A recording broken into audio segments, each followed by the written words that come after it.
बहुत समय पहले की बात है। एक छोटे से गांव में मोहन और उसकी पत्नी कुसुम रहते थे।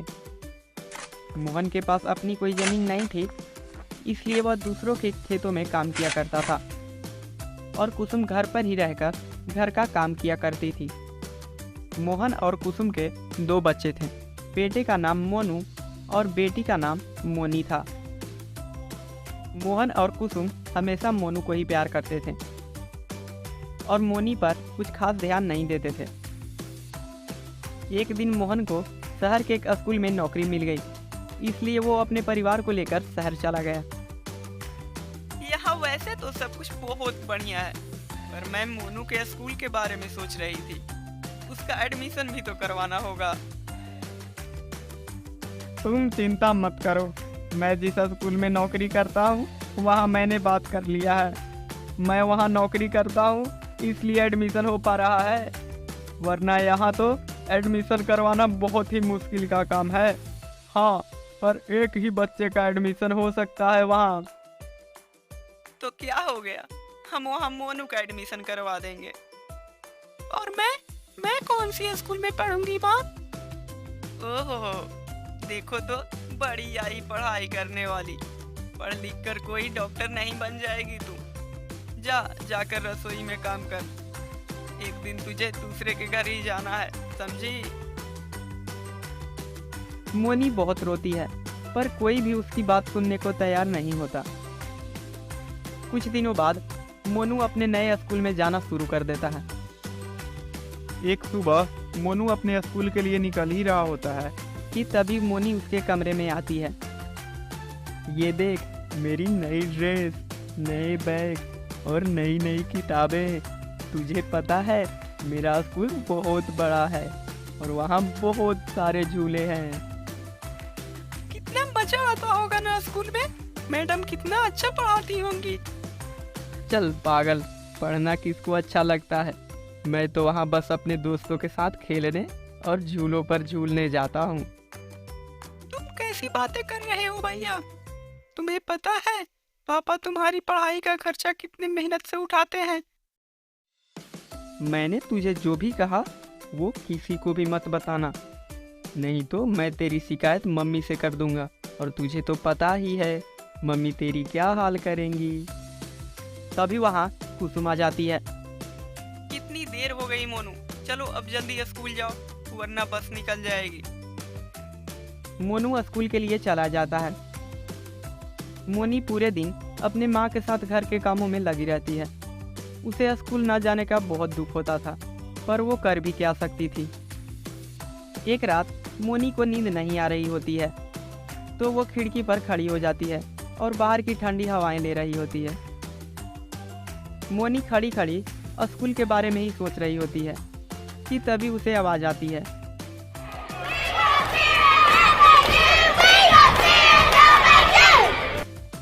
अरे, ये इतनी रात में बच्चों की पढ़ने की आवाज कहाँ से आ रही है?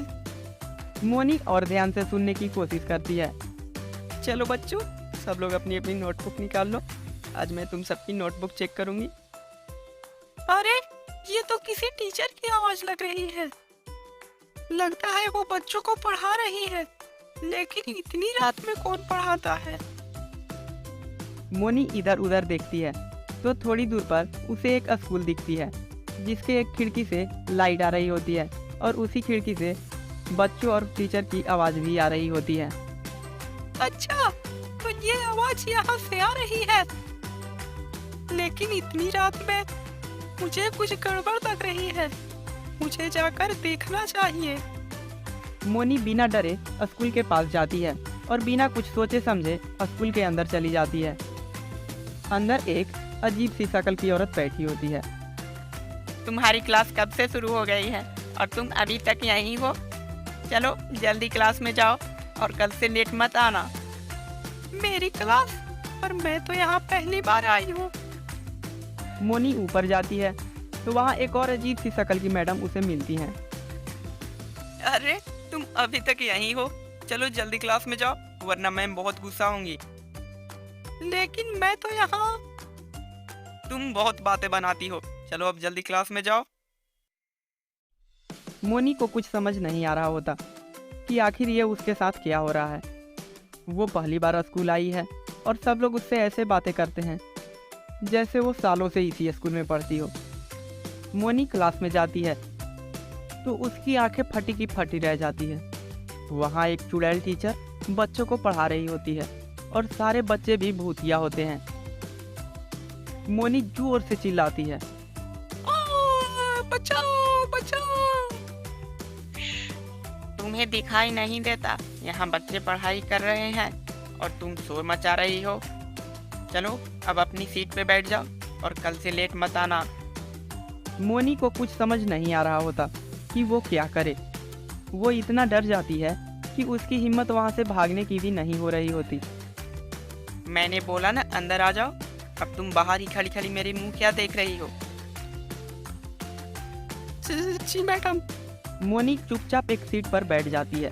उस पर पहले से ही एक नया बैग, उसमें नई नई किताबें, नई कॉपी, नई बोतल और बहुत सारी चीजें होती हैं। अरे वाह, ये कितना सुंदर है। हाँ, ये सब तुम्हारे हैं। चलो अब जल्दी से कॉपी किताब निकालो और तुम ही बाकी बच्चों के साथ पढ़ाई करो। मोनी अपने बैग से कॉपी किताब निकालती है और बाकी भूतिया बच्चों के साथ ही पढ़ने लगती है। चुड़ैल टीचर बच्चों को बड़े ही प्यार और अच्छे से पढ़ा रही होती है। मोनी अपनी पढ़ाई में इतना खो जाती है कि कुछ ही देर में उसका डर अपने आप गायब हो जाता है। मोनी पूरा ध्यान लगाकर चुड़ैल टीचर का पढ़ाया हुआ समझ रही होती है और उसे बहुत मज़ा आता है। क्लास खत्म होने के बाद चुड़ैल टीचर सबको मिठाई भी देती है। Thank you madam. कल से लेट मत आना, फिर तुम्हें रोज मिठाई मिलेगी। ठीक है मैडम। इस बात का ध्यान रखना, तुम कभी किसी को इस स्कूल के बारे में मत बताना, वरना कोई तुम्हें यहाँ नहीं आने देगा। मैं किसी को नहीं बताऊंगी। मोनी की स्कूल की छुट्टी सुबह 4 बजे हो जाती है और फिर वो चुपचाप जाकर अपने घर सो जाती है। मोनी अगले दिन किसी को भी रात के बारे में कुछ नहीं बताती, क्योंकि उसे डर होता है कि यदि उसने किसी को बता दिया तो वो उसे उस भूतिया स्कूल में नहीं जाने देंगे। मोनी इस डर से किसी को भी भूतिया स्कूल वाली बात नहीं बताती। मोनी को तो सिर्फ पढ़ने से मतलब होता है। उसे पढ़ने का इतना शौक होता है कि उसे कोई फर्क नहीं पड़ता कि आधी रात को उसे भूतिया स्कूल में जाना पड़ता है और वहाँ सारे पढ़ने पढ़ाने वाले भूत और चुड़ैल हैं। मोनी रात के 12 बजने का इंतजार करती है और जैसे ही 12 बजते हैं वो फिर से उस भूतिया स्कूल में चली जाती है और वहाँ वो बहुत मन लगाकर पढ़ती है। यहाँ कितना अच्छा लग रहा है और कितना कुछ सीखने को मिल रहा है। हाँ, मुझे भी पढ़ने में बहुत मजा आता है। लेकिन तुम सब भूत चुड़ैल कैसे बन गए और सारे टीचर्स भी? एक दिन इस स्कूल में आग लग गई थी और उसमें बहुत सारे बच्चे और टीचर जलकर मर गए थे। तब से ये स्कूल बंद है और सभी से भूतिया स्कूल कहते हैं और यहाँ कोई नहीं आता, इसलिए हम सभी भूत और चुड़ैल यहीं पे पढ़ाई करते हैं। मोनी रोज रात को उस भूतिया स्कूल में जाती और सारे भूतिया बच्चों के साथ क्लास में बैठकर पढ़ाई करती।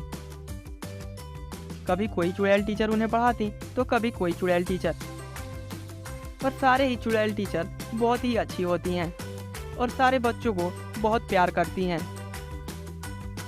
मोनी को उस स्कूल में पढ़ते पढ़ते काफ़ी साल हो जाते हैं और उसकी पढ़ाई पूरी हो जाती है और किसी को पता भी नहीं चलता कि वो एक भूतिया स्कूल में पढ़ने जाती थी। मोनी और मोनू अब काफ़ी बड़े हो गए थे।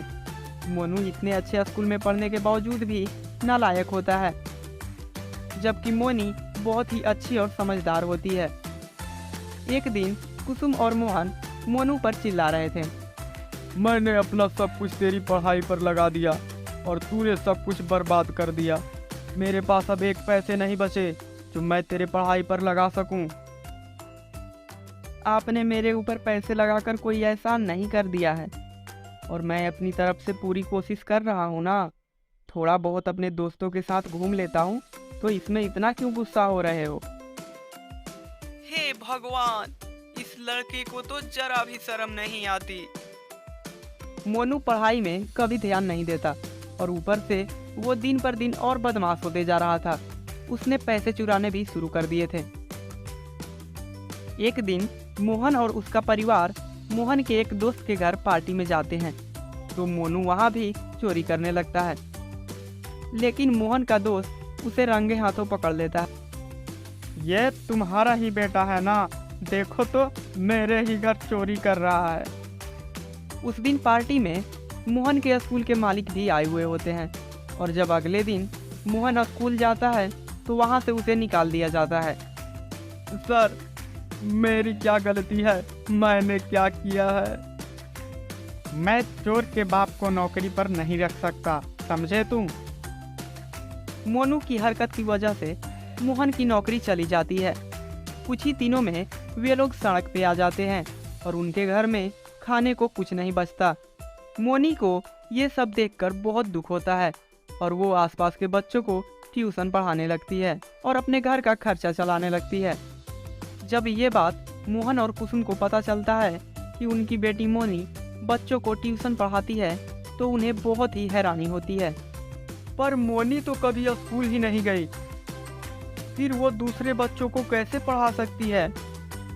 मैं भी यही बात सोच सोच कर परेशान हूँ कि आखिर ये सब कैसे हुआ। एक दिन मोहन और कुसुम मोनी से ये बात पूछते हैं, लेकिन वो बताने से इनकार कर देती है कि उसने आखिर इतनी पढ़ाई कैसे की। कुसुम मोनी के पीछे ही पड़ जाती है और मोनी को सब सच सच बताना पड़ता है कि उसने अपनी पढ़ाई कैसे की।